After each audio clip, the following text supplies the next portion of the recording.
Hello friends, ओम श्री गणेशाय नमः। कार्तिक मास महात्म।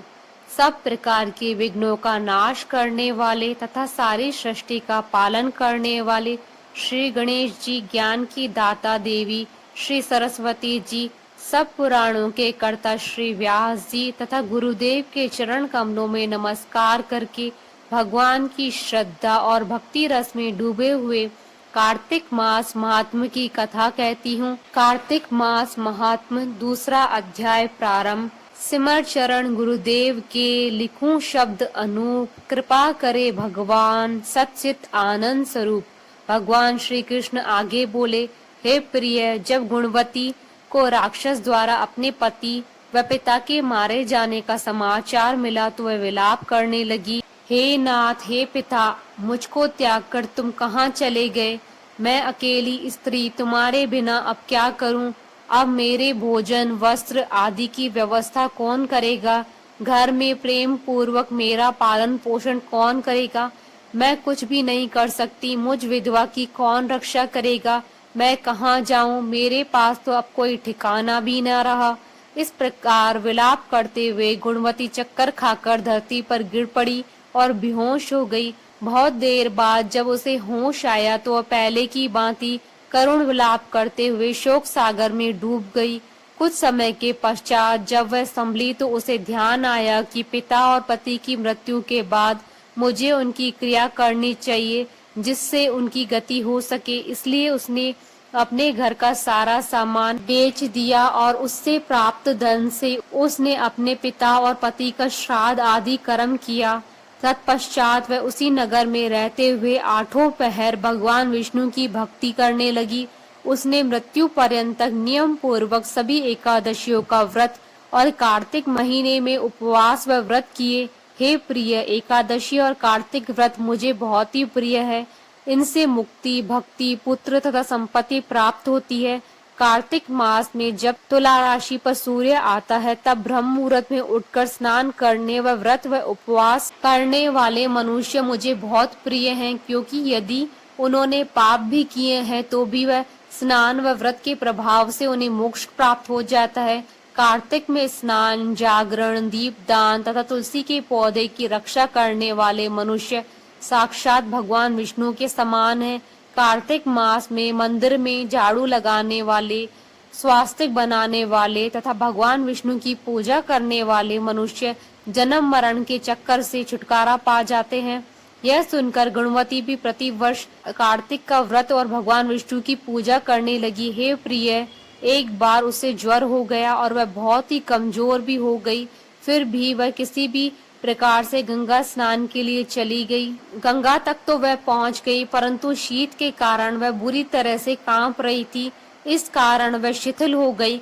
तब मेरे दूत उसे मेरे धाम ले आए। तत्पश्चात ब्रह्मा आदि देवताओं की प्रार्थना पर जब मैंने कृष्ण का अवतार लिया तो वह मेरे गण भी मेरे साथ इस पृथ्वी पर आए, जो इस समय यादव हैं। तुम्हारे पिता पूर्व जन्म में देव शर्मा थे तो इस समय सत्राजित हैं। पूर्व जन्म में चंद्र शर्मा जो तुम्हारा पति था वह डाकू है। और हे देवी, तू ही गुणवती है। कार्तिक व्रत के प्रभाव के कारण ही तू मेरी अर्धांगिनी हुई। पूर्व जन्म में तुमने मेरे मंदिर के द्वार पर तुलसी का पौधा लगाया था।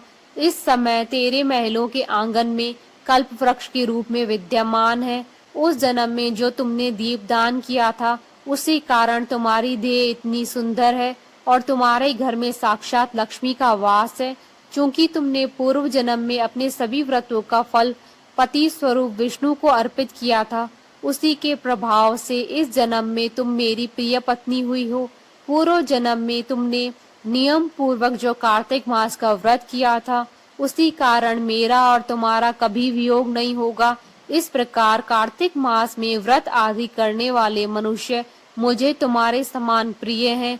दूसरे जप, तप, यज्ञ, दान आदि करने से प्राप्त फल कार्तिक मास में किए गए व्रत के फल से बहुत थोड़ा होता है, अर्थात कार्तिक मास के व्रतों का 16वां भाग भी नहीं होता है। इस प्रकार सत्यभामा भगवान श्री कृष्ण के मुख से अपने पूर्व जन्म की पुण्य का प्रभाव सुनकर बहुत प्रसन्न हुई। कार्तिक मास महात्म द्वितीय अध्याय संपूर्ण, तृतीय अध्याय प्रारंभ। श्री कृष्ण भगवान के चरणों में शीश झुकाओ, श्रद्धा भाव से पूजो हरि, मनवांछित फल पाओ। सत्यभामा ने कहा, हे प्रभु, आप तो सभी काल में व्यापक हैं और सभी काल आपके आगे एक समान है। फिर यह कार्तिक मास ही सभी मासों में श्रेष्ठ क्यों है? आप सब तिथियों में एकादशी और सब मासों में कार्तिक मास को अपना प्रिय क्यों कहते हैं? इसका कारण बताइए।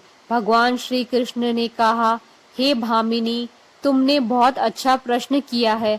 मैं तुम्हें इसका उत्तर देता हूँ, ध्यान पूर्वक सुनो। इसी प्रकार एक बार महाराज बेन के पुत्र राजा पृथु ने प्रश्न के उत्तर में देवर्षि नारद से प्रश्न किया था और जिसका उत्तर देते हुए नारद जी ने उसे कार्तिक मास की महिमा बताते हुए कहा, हे राजन, एक समय शंख नाम का एक राक्षस बहुत बलवान एवं अत्याचारी हो गया था। उसके अत्याचारों से तीनों लोकों में त्राही त्राही मच गई। उस शंखासुर ने स्वर्ग में निवास करने वाले देवताओं पर विजय प्राप्त कर इंद्रादि देवताओं एवं लोकपालों के अधिकारों को छीन लिया। उससे भयभीत होकर समस्त देवता अपने परिवार के सदस्यों के साथ सुमेरु पर्वत की गुफाओं में बहुत दिनों तक छिपे रहे। तत्पश्चात वे निश्चिंत होकर सुमेरु पर्वत की गुफाओं में ही रहने लगे।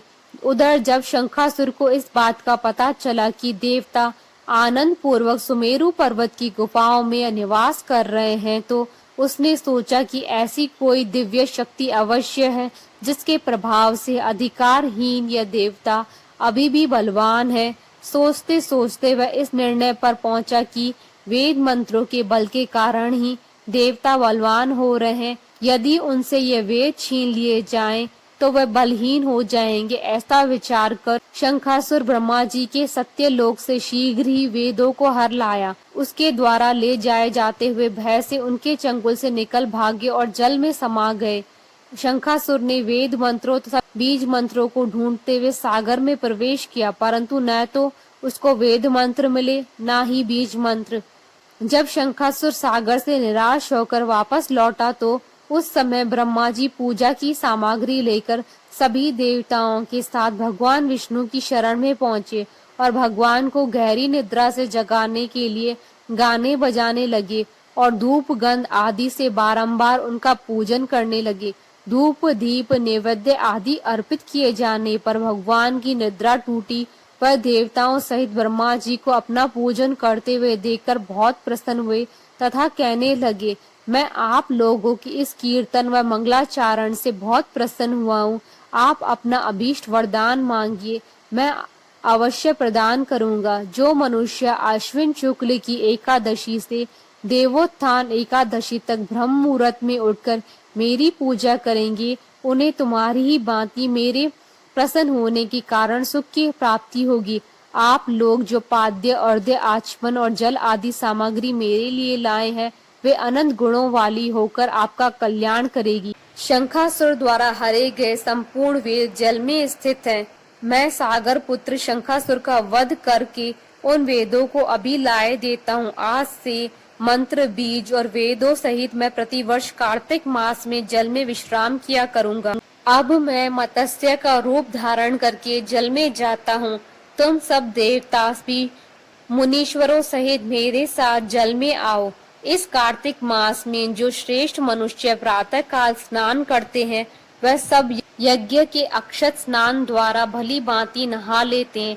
हे देवेंद्र, कार्तिक मास में व्रत करने वालों को सब प्रकार से धन पुत्र पुत्री आदि देते रहना और उनकी सभी आपत्तियों से रक्षा करना। हे धनपति कुबेर, मेरी आज्ञा के अनुसार तुम उनके धन धान्य की वृद्धि करना, क्योंकि इस प्रकार का आचरण करने वाला मनुष्य मेरा रूप धारण करके जीवन मुक्त हो जाता है। जो मनुष्य जन्म से लेकर मृत्यु पर्यंत विधि पूर्वक इस उत्तम व्रत को करता है, वह आप लोगों का भी पूजनीय है। कार्तिक शुक्ल पक्ष की एकादशी तिथि को तुम लोगों ने मुझे जगाया है, इसलिए यह तिथि मेरे लिए अत्यंत प्रियदायिनी और माननीय है। हे देवताओं, यह दोनों व्रत नियम पूर्वक करने से मनुष्य मेरा सानिध्य प्राप्त कर लेते हैं। इन व्रतों को करने से जो फल मिलता है वह अन्य किसी व्रत से नहीं मिलता। अतः प्रत्येक मनुष्य को सुखी और निरोग रहने के लिए कार्तिक महात्म और एकादशी की कथा सुनते हुए उपयुक्त नियमों का पालन करना चाहिए। कार्तिक महात्म कथा तृतीय अध्याय संपूर्ण। बोलिए भगवान विष्णु की जय, सनातन धर्म की जय। आशा करती हूँ कि आपको कार्तिक महात्म के अध्याय 2 और 3 की कथा का ये वीडियो पसंद आया होगा। तो आप इस वीडियो को अधिक से अधिक लाइक और शेयर कीजिएगा ताकि सभी भक्तों को इस वीडियो का लाभ प्राप्त हो सके। आप हमारे चैनल को सब्सक्राइब जरूर कीजिएगा अगर अब तक नहीं किया है तो, ताकि आप और हम कनेक्टेड रहें। श्री गणेशाय नमः।